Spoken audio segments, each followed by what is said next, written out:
Hello சொல்லுக்கா. Hello, எங்கடா இருக்க? வீட்டில் தான்க்கா இருக்கேன். சரி, ஆஃபீஸ் க்ளீன் பண்ண போகிறேன். நீ கொஞ்சம் வரியா? ஹெல்ப்பாக இருக்கும். அது வரேன்க்கா. சாப்பிட்டு மட்டும் வந்துட்டா. டேய் வாடா, டைம் ஆகுது, சீக்கிரம்.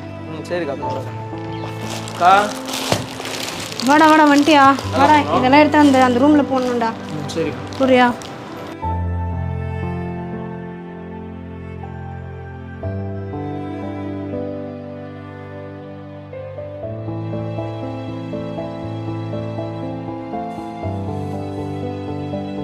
நாலுலேருந்து சாப்பிடல.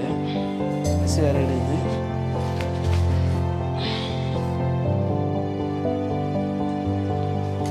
கவி, என்ன இது? சாப்பாடு கவி. காலையிலேருந்து அவன் சாப்பிடாம இருக்கான். சாப்பிட கவி. டேய் வச்சுட்டு வா, கை கழுவு, சாப்பிடலாம் ஃபஸ்ட்டு நம்ம. வா வா, சீக்கிரம் வா, சாப்பிடு.